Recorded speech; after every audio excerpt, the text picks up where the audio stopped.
Welcome to Hamburgers and Horror, the home of meat, monsters, and masochistic revenge demons. I'm Noah Hook, and today we're looking at 1998's Pumpkinhead. This dark southern fairy tale revolves around Ed Harley as he seeks revenge on a group of young out-of-towners after an accident kills his son. With the help of a local witch, he summons a demon to hunt and kill the teenagers. But when Ed realizes he and the monster are connected, he begins to have second thoughts and has to face his own literal demon. Pumpkinhead is the directorial debut of legendary special effects artist Stan Winston. He's responsible for the Predator, the Terminator, the Alien Queen, and those beautiful dinosaurs I recently discussed on the channel. The script came to Winston from the De Laurentiis Entertainment Group, who was hoping he would make the special effects for the movie, but he saw this low-budget, unclaimed project as an opportunity to hop in the director's chair. The story was loosely inspired by a poem by Ed Justin, which warns of a malevolent figure named Pumpkinhead, who cannot be stopped when he comes for you. Along with Winston, Patrick Carducci of Neon Maniacs and Gary Girani of Trading Paint co-wrote the script. They played with a few different versions of Pumpkinhead, but ultimately landed on the Lovecraftian revenge demon that we see in the movie. Winston actually had little time to work on the creature design, but his team at Stan Winston Studios was the next best thing. Tom Woodruff Jr. and Alec Gillis, who'd later team up and form Amalgamated Dynamics Incorporated, collaborated to conceive the appearance of Pumpkinhead. Once the design was set, Gillis and John Rosengrant sculpted Pumpkinhead's fetal stage, and Shane Mahan sculpted the middle transformation stage. The final stage was a collaborative effort by the whole team, which was a full-size foam suit that Woodruff Jr. performed in. Howard Berger painted the final form, and David Nelson constructed two animatronic arms for when Pumpkinhead needed to grab a victim. The head of the creature actually goes above the actor, with Woodruff looking through the holes in the neck. The suit also included leg extensions, giving Pumpkinhead his creepy, elongated walk. Money was tight as it was only a $3 million budget, but having Winston as the director made things much smoother than a director that would have to be educated on the different processes. Lance Henriksen, who had just worked with Winston on Aliens, was cast as Ed Harley. Henriksen is a horror icon, playing in classics like Near Dark, The Horror Show, Man's Best Friend, and of course, Hellraiser Hellworld.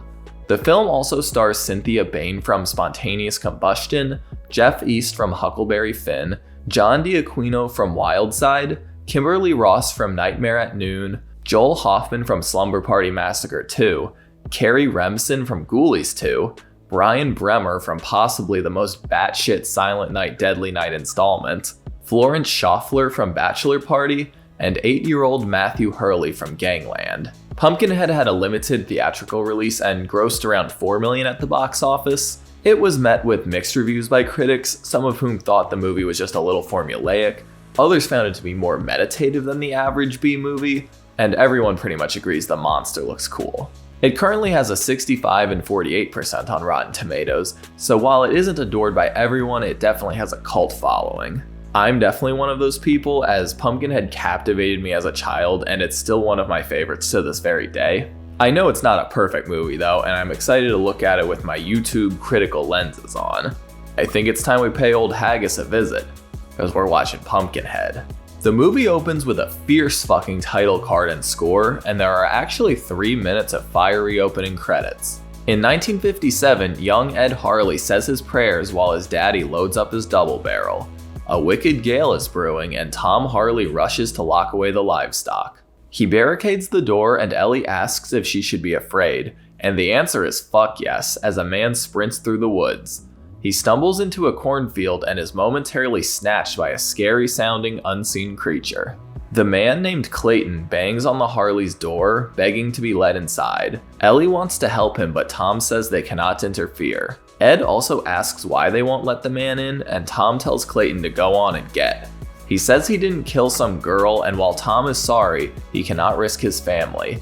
He threatens to shoot him if he doesn't leave, and Clayton flees. We get a glimpse of the creature as it throws Clayton around, and young Ed gets an even better look as Pumpkinhead kills Clayton off screen.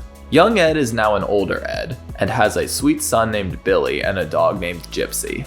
Ed is a widower and owns a modest store in the rural area he grew up in. He can be stern, but he clearly loves Billy with all his heart, who has just made him a creepy little pendant necklace. They head over to the store just in time to meet our future victims. We have okay couple Steve and Maggie, shitty couple Joel and Kim, and likely final couple Chris and Tracy. They're staying at a cabin for the weekend and they have little respect for the locals. They reach Harley's store and Joel is quick to make fun of Billy. Chris and Tracy certify their final couple status by playing with Gypsy, while asshole Joel simply refuses to wait any longer to ride his dirt bike.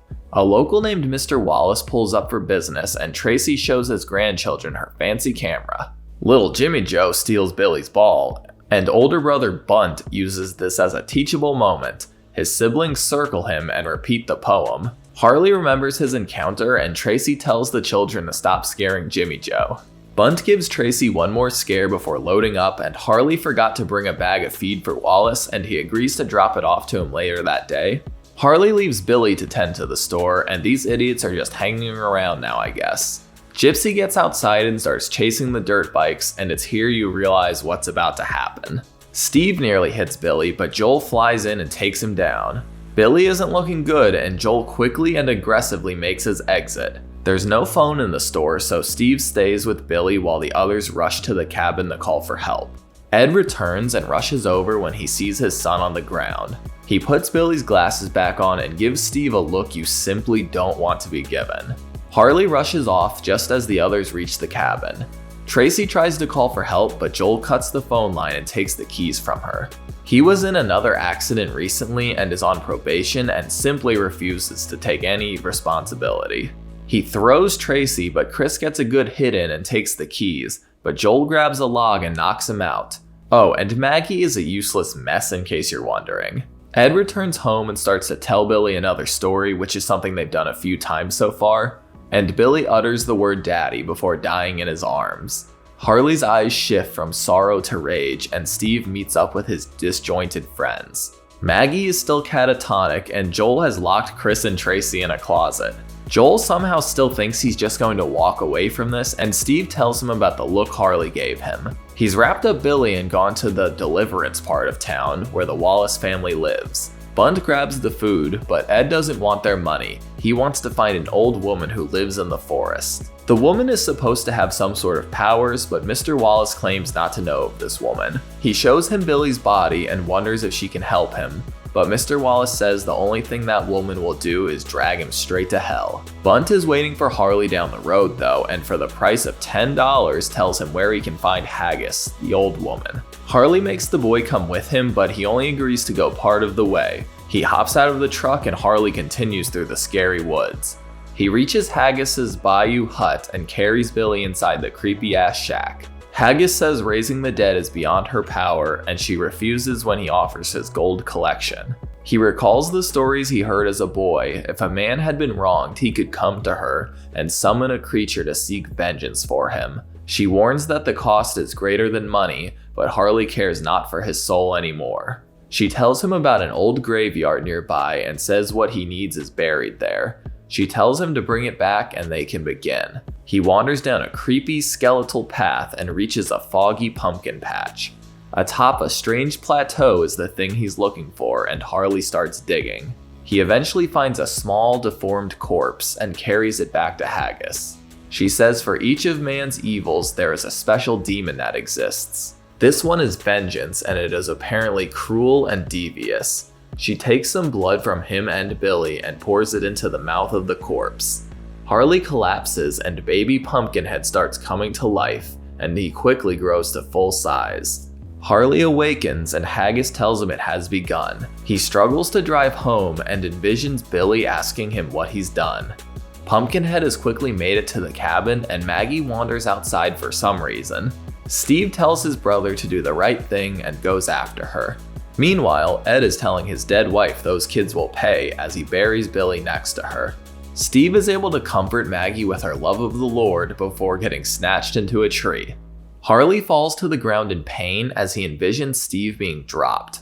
Still off screen, Pumpkinhead grabs him again. Joel decides tonight he's going to start being a better man and finally lets Chris and Tracy out of the closet, just in time for Maggie to run inside screaming. The boys go to help Steve and Maggie tells the ladies she saw the devil. Harley tries to recuperate and the gals don't see Pumpkinhead walk right by them. Joel finds his brother's bloody bandana and they rush back to the cabin. Chris nearly gets cleavered and Maggie refuses to leave without Steve. So it's nice of Pumpkinhead to return Steve to them, but he does trade him in for Maggie. Bye! Kim and Joel bring Steve inside while Tracy and Chris try to help Maggie. Harley starts having more visions as he watches Pumpkinhead carve a cross into Maggie's face. And he's just getting started. Steve is dead and Harley returns to Haggis. She tells him the pain will pass, but now that he sees and feels what happens to the kids, he knows he was wrong. But Haggis says there's nothing she can do to stop it, and Harley says he'll do it himself. She says he will die trying and he'll pay his final price early. Pumpkinhead is playing a game of peekaboo and smashes Maggie inside to kill her. Kim passes out and Joel dons a machete and heads outside, calling to the creature. But Pumpkinhead's an indoor demon now, and easily stops Joel's attack and tosses him aside. He drags Kim away and Joel reconvenes with Tracy and Chris. They follow Kim's screams and find her and Pumpkinhead up way high. Kim gets yeeted onto a rock and she is quite dead. Harley has made his way to their cabin and overlooks Steve's carcass before heading to find the others. Like in the beginning, the group has reached some homes, but the locals know what's up and refuse to help. They're about to break into a truck, but a man stops them. They beg to use his truck, but he says he can't help them as they've been marked. Pumpkinhead arrives and the guy runs off, but Ed Harley is here and unloads some buckshot into the demon. Joel shoots Pumpkinhead in the head, but you can't kill something that's already dead, and he impales Joel with his own gun. That guy's dog attacks Ed and Pumpkinhead can feel his pain. The Wallaces have bunkered down and Grandpa explains to Bunt it only kills what it was called upon to, and anyone who gets in its way. Chris and Tracy show up right on time, but of course they get no response. Luckily, Bunt wants to move the plot forward and sneaks out to help the city folk. They're angry nobody will let them inside, but Bunt says he knows a spot that might be safe. Harley wakes up and takes his gun from Joel's torso and embraces him, I guess. Bunt brings them to a burnt down church, assuming the demon won't be able to enter. They ask him what's after them. His grandpa told him some outsiders did something really bad and they had to stay inside because Pumpkinhead would be seeking vengeance tonight. They explain the accident and Bunt realizes he helped Harley summon the demon. Pumpkinhead arrives and he can in fact enter the church without issue. He even takes a moment to smash up a burnt up cross. Oh Pumpkinhead, you so blasphemous. Harley shows up at the Wallace house begging them to help stop Pumpkinhead, but they quickly shoo the demon summoner away. Bunt helps them get back to their cabin where the cars have been trashed. Savvy ass Pumpkinhead even knew how to take the chain off Chris's bike. He throws Chris and the bike, and Bunt and Tracy run away right into good ol' Ed. He tells them to follow him and he drives them back to his home. Meanwhile, Pumpkinhead is having lots of fun with Chris. Harley tells Tracy his son is dead and she insists it was an accident. She begs him to stop Pumpkinhead and he is gonna try his damnedest. Harley starts writhing in pain and Pumpkinhead breaks the door down, dropping the still alive Chris. He lurks around the house and finds Bunt hiding in a closet. Harley is looking more monstrous now and the demon carries the boy outside. Harley accidentally stabs himself with a pitchfork and he realizes the more Harley looking monster and himself are connected. Tracy grabs his flamethrower, but how you gonna hurt a demon with flames, Tracy? That's like bath time. Harley runs to his truck and Pumpkinhead grabs her. Harley grabs his revolver and shoots himself in the head off screen. Pumpkinhead drops her and Harley somehow stumbles a few feet closer before he and the demon collapse. I guess it was just a graze as he and Pumpkinhead are still ticking. Tracy grabs the revolver and Harley begs her to kill him, and by golly she unloads a bunch of shots into Ed, finally killing him and Pumpkinhead. The monster bursts into flames and Haggis buries Ed Harley in the pumpkin patch, his body shriveled down and ready to become the next Pumpkinhead. And that's Pumpkinhead. I get a real kick out of it. I've seen it at least 25 times and I have just as much fun every time. Pumpkinhead might be my favorite movie monster of all time. I just love his concept and visuals. He's so scary. I can admit he looks a little clunky at some points, and I wish I could look at him without constant strobing lights, but I just love the ugly fuck. His almost childlike voice is really unnerving, and I love the way his long appendages grab people by their heads. There's really so much potential for more movies here, and it's really a shame the way the franchise ended up.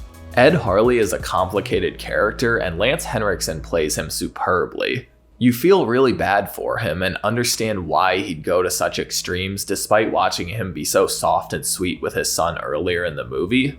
And it's sad to watch this loving father doom himself, because you know there's not going to be a happy ending for him by the end of this movie. The teen characters are fine, I guess. They all get overshadowed by Joel, who I wish was toned down just a little bit. I want to care for them, but they're all just either assholes or nothing characters. Sometimes the characters just run from set piece to set piece, but I generally like the atmosphere that the movie builds up. It helps that the poor rural characters aren't bogged down by any stupid stereotypes. They feel like real people, which makes their fear of Pumpkinhead feel more grounded. And Haggis is a creepy ass witch despite her little screen time. This was only one of 2 films Stan Winston ever directed, and sometimes it shows, but I feel like he did a really good job, especially given the low budget. I know realistically it's not a masterpiece or anything, but I got a soft spot for Pumpkinhead, and I highly recommend it. It's a fun, creepy monster movie with a cool concept, and it's perfect for the Halloween season. Well, that's about it. Pumpkinhead was actually the last of our creature features for the summer, as we're about to jump into a new big franchise. But before we can do that, we're going to be looking at 2014's Creep.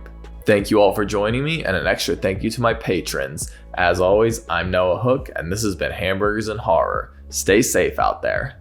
Thanks for watching my review of Pumpkinhead. If you enjoyed this video, you should like and subscribe so you can keep up with my weekly horror reviews. And if you want to help support the channel further, you should check out my Patreon account. You'll be able to vote for future movies and franchises I cover on the channel. Thanks y'all.